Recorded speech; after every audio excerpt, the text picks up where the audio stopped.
one of the things that Bam said was that in this time off that he's thinking bigger picture, that he wants a championship. He feels like we can make a run, make noise, and that there are a lot of people saying that we can't. Let me ask you this. I was thinking about this, Leroy. We talk on this show a lot about orcas. Guilty as charged. You know me. I love the harpooning. I love going out for, to see the great orcas, to see what's out there. With the growth you've seen of Bam this season, okay? With the growth you've seen of Duncan Robinson this season, who knows what Tyler Hero's going to be? Maybe you keep Goron around. Do you think that if we were to just rely on those guys getting better, because this is really the first step they've ever taken, especially I'm looking at Duncan and Bam, do you think that trio of Jimmy, Duncan, and Bam could be good enough to win a championship one day? And when one day, I mean, I'm thinking like I'm saying Jimmy's contract. Jimmy's a 4-year contract. He'd go into year 3, like years 2, 3, and 4 for him. Bam just growing and getting better as a player. I assume he's going to get a lot better. I'm making some assumptions here. And Duncan Robinson being one of the best shooters in the league. Will a trio like that be good enough to win a championship, or is there still a missing piece? Is there still an orca they need to absolutely get that? I would say they need another guy.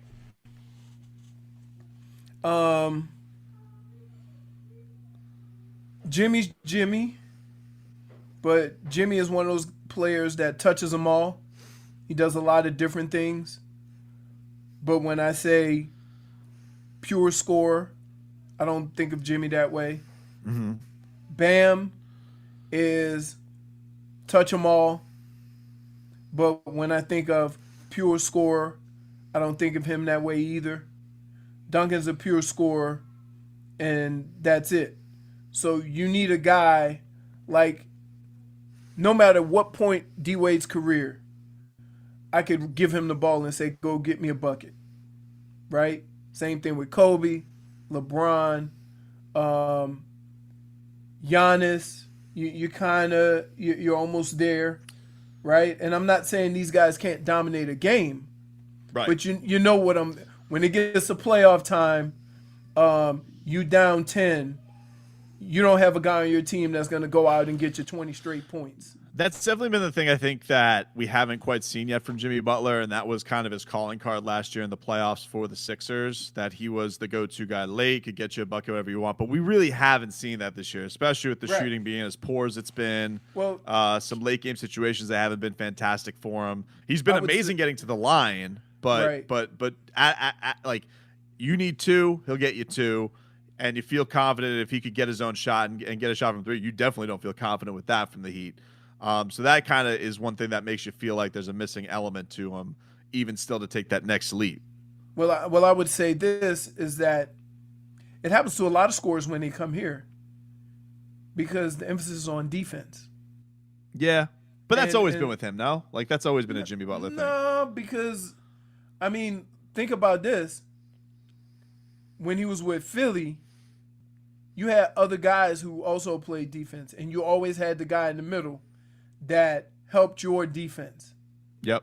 The Heat don't necessarily have that, so they have to be more perimeter-oriented as far as their defense is concerned because they don't have that big in the middle, that's fair. Like we talked about with Ira a bunch. Like the only plus two-way guys they really have on this team are Jimmy and Bam. So that does put a lot of pressure on them. So maybe that's why the scoring is down a little bit.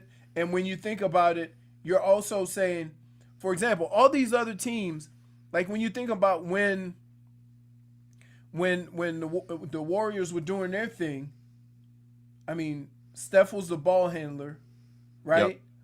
But one of your lockdown defenders also shot the 3 really well. Right. Not just okay. Like Duncan doesn't look like he could be Klay Thompson defensively. Not yet, at least. Right. And Duncan's not going to be that. I mean. Well, why can't he be that? You don't know that. Lockdown dunks. Because guys are Because guys that have come into the league, It's because he's white. I know what you're thinking. I know what's in your no, mind. He said it. He no, said it on the JJ no. Redick podcast. Here, Because he's a white guy, everybody looks at it as an insult when he's on. When they're on. here, When here, they see, oh, here. Dunks is on me. Oh, by the way, referees, you're not helping him any. Guess what? Clay has always been known as a defender. Yeah. So, like, yeah, that's not me saying that Duncan's not going to be a defender, right? Like Clay was always known as a defender. So that's a different, could he pick up his defense? Sure, and he has. He's gotten better at defense. But when you think of what the Heat do, okay, they defend. That's what they want to do. There's two things. Kendrick Nunn. There's two interesting You can do texts. Kendrick Nunn.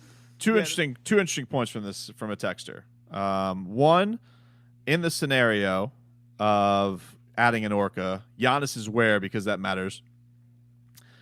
I think ultimately you take talent and you get Giannis Antetokounmpo. You figure it out later. I mean, that's kind of how it went with the big three. But I do think that him and Bam could be a little bit of a weird fit for sure. Especially, Giannis isn't the best shooter in the world. Right. And Kendrick Nunn, another text writes in, you were mentioning Kendrick Nunn, pure scorer, but he's about 6 feet, and he ain't Allen Iverson. Right. I think you do look at that starting lineup, and you're like, man, if Right. they could just get an upgrade on Kendrick Nunn, that's a next level thing for them. But what that does is that puts more pressure on Bam and Jimmy. And that takes away from, look, Bam is still growing. Yes. And the one thing that I feel that he's going to improve at is he's going to get more range.